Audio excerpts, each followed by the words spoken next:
Welcome to the Grow Your Business for Good show. This is a place where coaches and consultants gather so you can learn how to lead a world-class business that does not tax your time, your energy, or your financial resources. We are your hosts, M. Shannon Hernandez and Amy Hager of the Joyful Business Revolution. And our number one goal is to bring you clarity and insight on how to grow your business for good. Before we jump into today's episode, we want to invite you to join us in the Content Personality Club. In this club, we help coaches and consultants attract your perfect fit clients. Here's what we know. When you tweak and enhance your messaging, or maybe even overhaul it, your business is going to get a whole lot better. If you are experiencing any of these specific problems in your business, we want to help you. Number one, you publish content via email or social media, but it doesn't consistently convert to new clients, nor does it have the fire, flair, and feel you desire. Number two, if you're spending lots of time launching and reworking your offer, but you don't have the number of clients you think you should based on all of your hard work. Or number three, you have spent money on ads and or copywriters in the past, but none of it worked like they said it would. Then we've got great news for you. Join us in the club where you'll learn how to leverage your content personality to create magnetic messaging. Because when your messaging is working, it does 90% of the heavy lifting for you. Visit www.contentpersonalityclub.com to join now. In today's episode, we're going to share with you how to become an on-demand brand. There are certain elements needed for you to position your brand in this way, and we're going to go deep into your messaging ecosystem with the 3 C's of your expert energy. We're also going to share with you how to get out of that launch mode because it's probably doing more harm than good to your brand. But before we start down this path, I just want to remind you, people are smart. They want to hire experts who know what they're doing, who have a proven track record. So let's make sure your brand is showing your future clients how you can help them solve their biggest problems. So get out a pen and write down an answer to this question. What would shift for you and your business if every time you published a piece of content, you had clients reaching out to you? What a beautiful question. Such a great question. And it's such a great question that we actually open almost every workshop we do with this question. Because that's the reality. There are people, our audience is coaches and consultants, and they are creating content nonstop, all kinds of content, not in their content personality content, trying all these things, and they're just spinning their wheels. And so it's such a great question. Amy, why don't you just repeat that question one more time? What would shift for you in your business if every time you published a piece of content, you had clients reaching out to you? Such a powerful question. That question was actually a question that changed my life a few years ago because I asked that of myself. And then I said, well, I think the content has got to evolve up, as we say. And so we're here to help you create better content and less of it so you can do more coaching and less marketing. Because I know marketing might make me and Amy really giddy, but for most of the time, our clients just want to work with their clients and have more time with their family, more time for vacationing, more time for their hobbies. And so we have got to get your content working for you. So we want to just start with a definition today. The word messaging is thrown around a lot in the online space and in the business space. And so what is messaging anyway?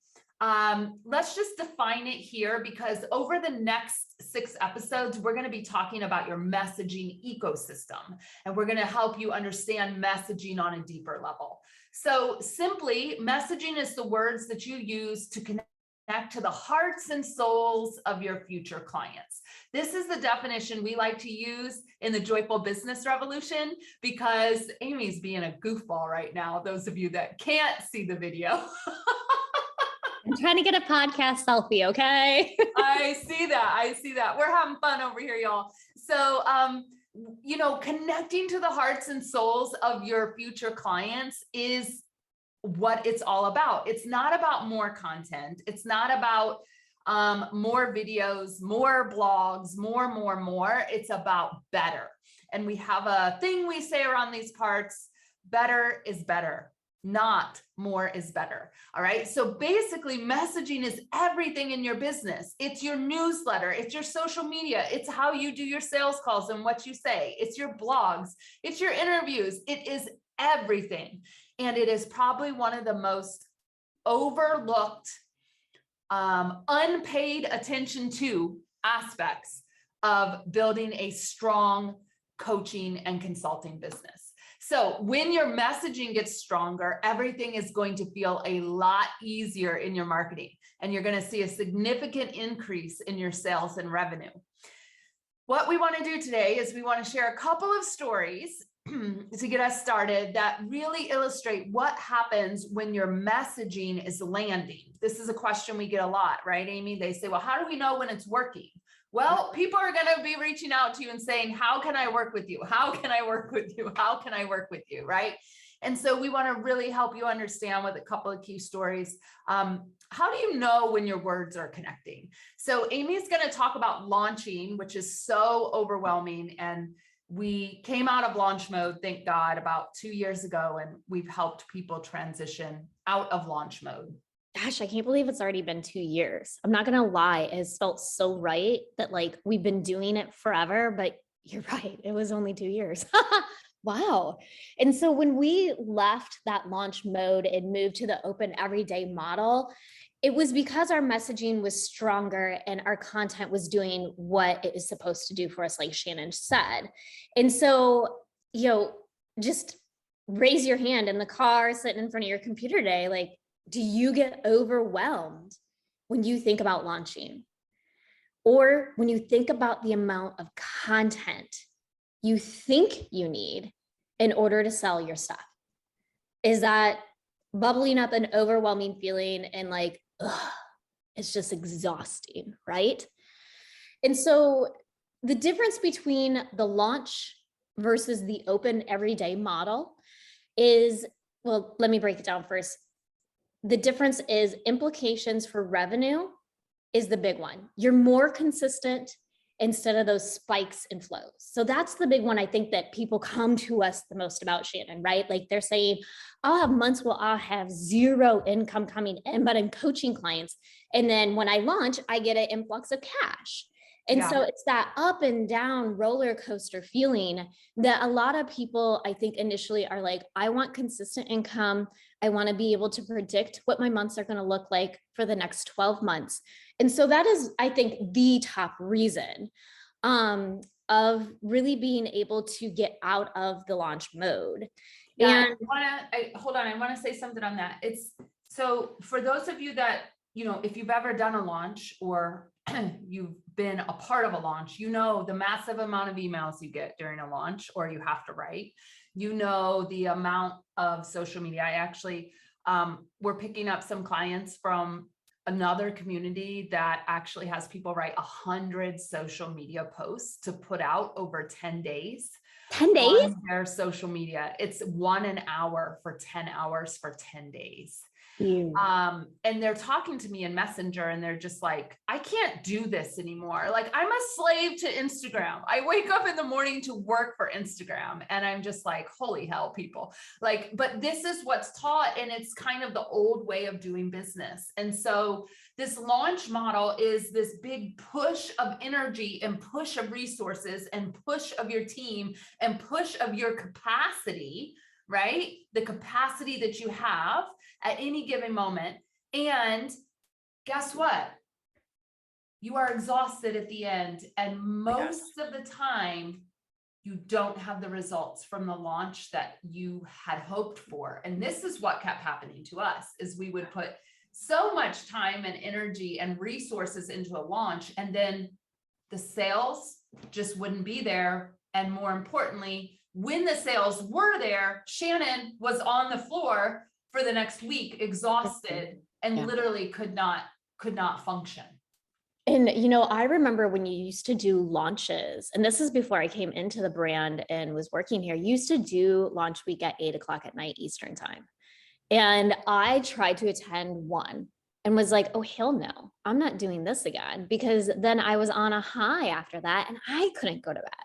So I could never imagine how you even like functioned as a human during that week. And so really, like Shannon said, if you're coming off a launch week and you're exhausted, then I think it's a really, really great idea to look at the open every day. And the other reason why I love open every day versus the launch is you can meet people where they're at.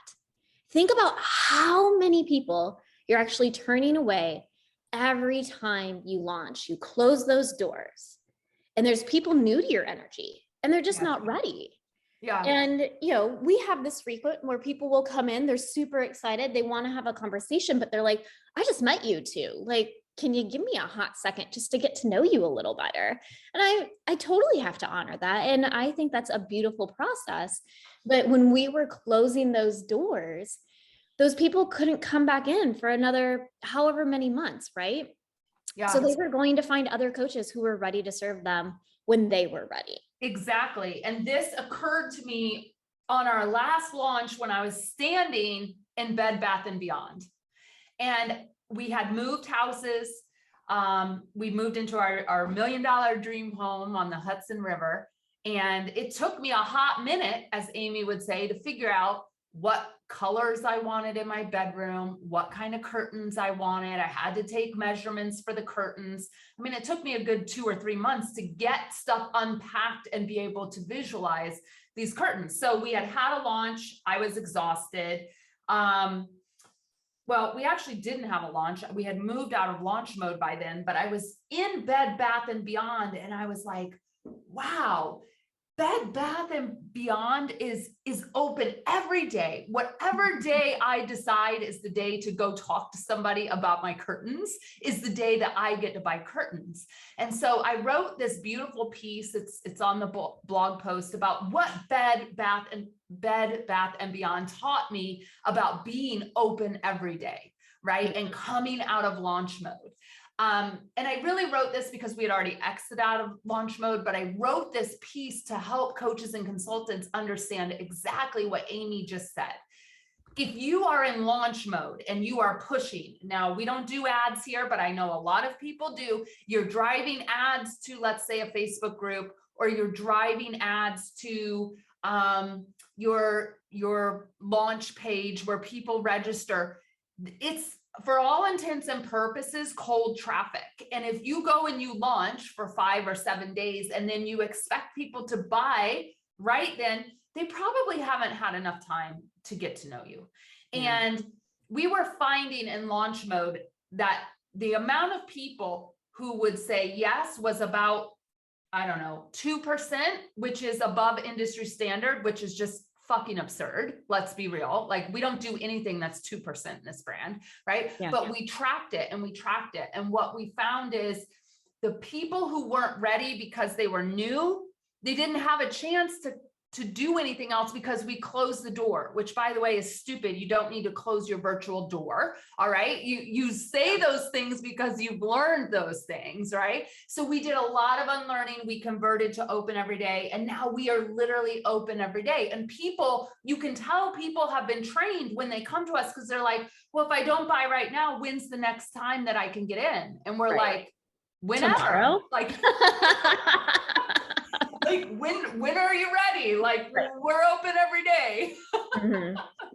And I think the beautiful thing about the process that we've created with the open everyday model is people are coming in when it's right for them. So we're able to really meet them where they're at, but we also have our signature system so that when someone does come in, either they're 2 years into this new business or creating a new niche or whatever their path is, we have a process so that they feel welcomed and like they can get started on what they need to focus on right then and there.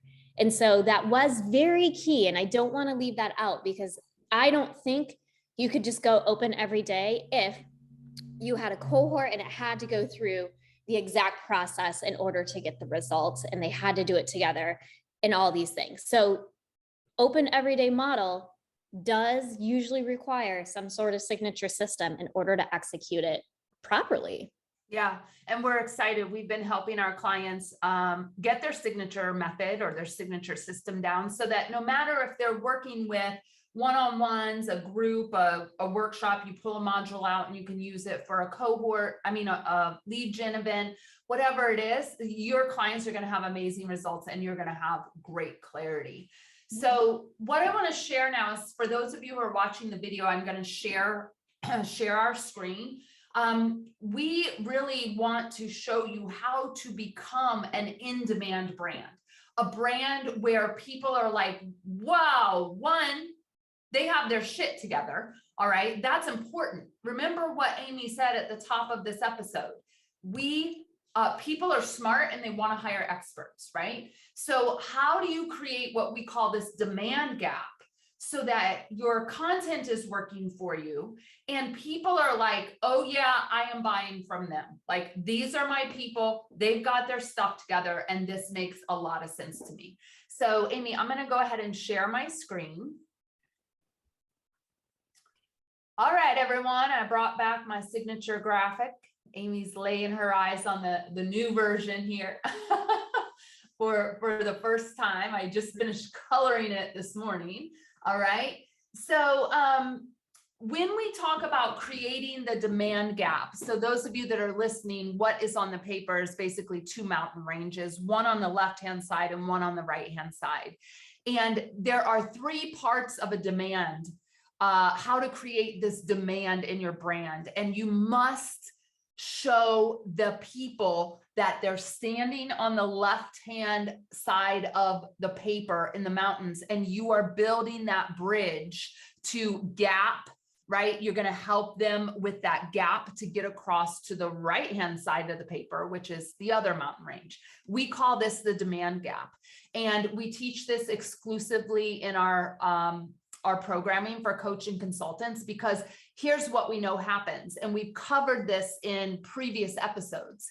If you are not in your content personality, which is your vehicle, your best way of showing up, it's all about the energy of how you deliver your content, you are missing out big time, right? And so there's 5 content personality types: live in person, audio, video, written, and visual. The whole first season of this podcast has been dedicated to those content personality types. And we encourage you to go back and listen to them, or at least whatever your quiz result is, so you can understand how to better use your content personality in marketing and sales. All right. So the demand gap is made up of 3 parts: your content personality, your messaging ecosystem. These are the 6 types of content that we'll cover in the next 6 episodes, and your expert energy. We call these your 3 C's. Okay. And for those of you who see the graphic right here, you can see that if you're only using your content personality and your messaging isn't connecting and doing its job, you're not going to have the results that you're hoping to have, which is people buying from you. All right. If you got the content type down, but you're not using your content personality, the energy is off of how you're delivering your content. And if you've got,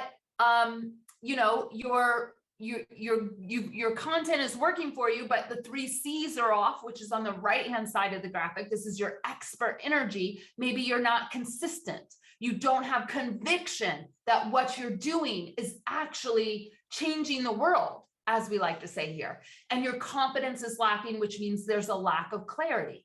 All right. Those are the 3 C's. All of these things must be working together. And so for those of you who can see the graphic, there's a little Venn diagram in the top left-hand corner, and that perfect middle, that trifecta where those 3 things intersect: the content personality, the messaging ecosystem, and the expert energy. Right at that intersection is that sweet spot that we call the demand gap, which is how you create demand for your offers so people will buy from you now. All right. And so in season 1, we covered content personality. This season, we will be diving into the 6 types, content types in the messaging ecosystem. Okay. And I'm going to go over those in just a minute. And then it's really important that everyone understands people hire experts, right? And your energy matters here. If you are not consistent with what you say, hello messaging, all right? If you are not consistent with where you're showing up and how frequently you're showing up, and remember, better is better, not more is better, all right?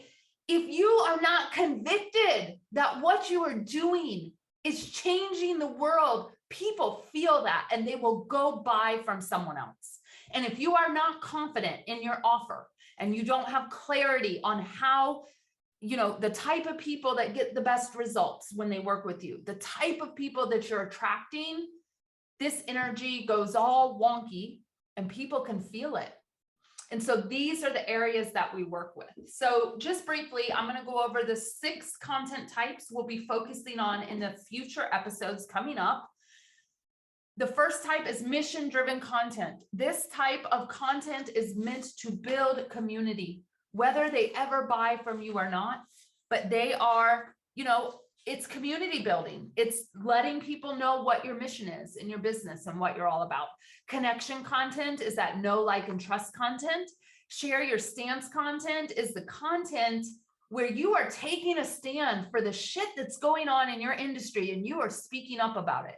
And your voice is valid here. And that's why conviction, you've got to have that conviction, right? We talk a lot about getting people out of launch. We talk a lot, which is against the grain, by the way. We talk a lot about helping you stay in your content personality.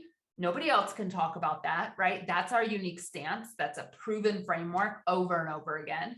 We talk a lot in this brand about why we don't use ads, and we're approaching $1 million in revenue, and why we have chosen not to use ads and how you can get your content working for you. It goes against the grain. Okay. Share your stance content is super important for you to be seen as a thought leader and an expert. Thought leader is another type of content. It's how you're putting your expertise out into the world. Direct offer content is those very direct offers where you say, hey, I've got this, it's for this person. These are the qualities. Would you like to work with me? And the final type of content is called thought reversal content. And it's where you're reversing the thoughts, most of them unconscious, subconscious thoughts of your ideal clients, and making them say, oh my God, that landed and I didn't even know that was in there to land. Right. And we get this a lot, Amy, because I think I do a lot of thought reversal stuff, that people are like, whoa, I never even thought about that before. Yeah. They didn't realize what was coming up for them. And, we do this a lot too in our soulful sales conversations. They really don't realize what the root problem or what the root issue actually is. Sure, the problem is I'm not getting clients, but there's a lot that's underneath that. It's like a layer or an onion, you got to peel it back, right? Yeah. So, and listen, if everyone knew why their business wasn't growing, they would have all solved it already. So what we like to say is when your content does the job for you, it opens people's eyes to things that they're like, oh God, I never even thought about that. Maybe that's what's going on. I better call Amy for a strategy session, right? So we're going to spend some time, we're going to dive deep into these content types, and we're super excited.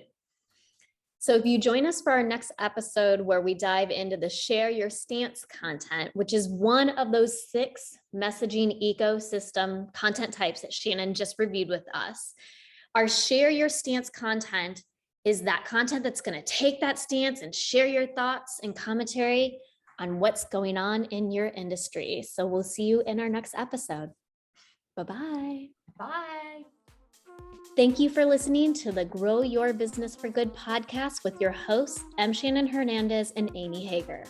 Head over to www.joyfulbusinessrevolution.com/quiz to take the content personality quiz and join our community.